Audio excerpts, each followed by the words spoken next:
Αποφάσισα να κάνω τουρνουά Brawl Stars στην Άρτα και μπορούν να πάρουν μέρος παιδιά που μένουν στην Άρτα ή που είναι από κάποιο κοντινό χωριό της Άρτας. Οι κανόνες είναι ότι για να πάρει κάποιο συμμετοχή πρέπει να μου δώσει 2 ευρώ για να μπει στο τουρνουά. Για να οι ομάδες θα είναι 8 των 3 ατόμων.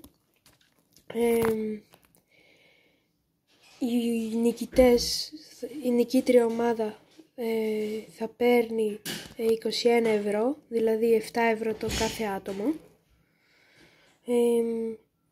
15 ευρώ θα παίρνει η δεύτερη ομάδα, και δηλαδή 5 ευρώ το άτομο. Ναι, λαγκάρω, ναι. Και η τρίτη θέση που θα κατακτήσει, όποια ομάδα κατακτήσει την τρίτη θέση θα πάρει 3 ευρώ το άτομο, δηλαδή 9 ευρώ όλη η ομάδα. Οι 8 ομάδες θα χωριστούν σε 4 και 4, δηλαδή σε group. Και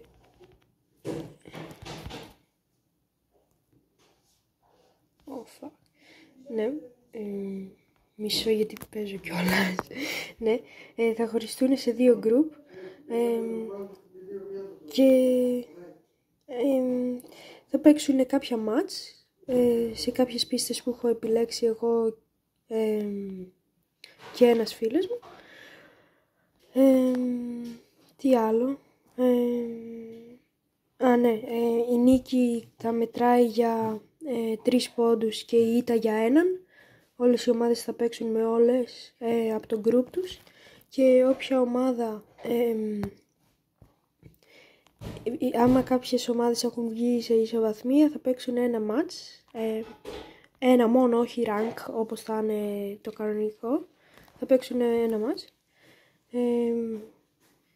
για να δούμε ποια θα περάσει. Μετά η ομάδα με τους περισσότερους βαθμούς από το group 1 θα παίξει με την ομάδα με τους δεύτερους περισσότερους βαθμούς από το group 2, και η δεύτερη με τους περισσότερους βαθμούς από το group 1 θα παίξει με την ομάδα με τους περισσότερους βαθμούς από το group 2, και μετά θα γίνει πρώτα ο μικρός τελικός που θα είναι για την τρίτη θέση, και μετά ο μεγάλος τελικός που θα είναι για τον νικητή και για τη δεύτερη θέση. Τι άλλο? Θα πρέπει να φτιάξετε εσείς τις ομάδες, δεν θα γίνει δηλαδή τυχαία η επιλογή. Νομίζω ότι έχω πει όλα.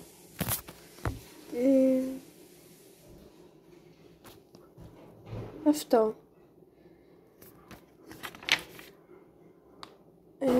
Επίσης το τουρνουά θα γίνει σε 2 εβδομάδες, λογικά.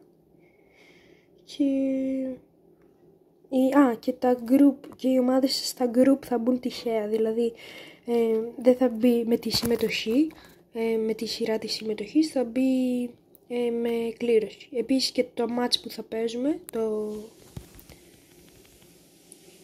η πίστα που θα διαλέξει, η πίστα που θα παίζουμε για τον τελικό, τον ημιτελικό και αυτά, θα είναι από τυχαία επιλογή από έναν τροχό.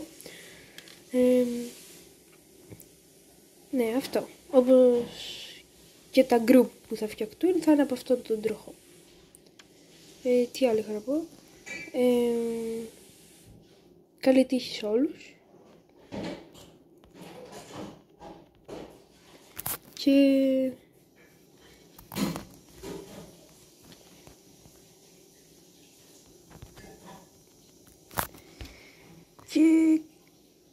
εύχομαι να βρείτε καλή ομάδα για να παίξετε. Αυτό.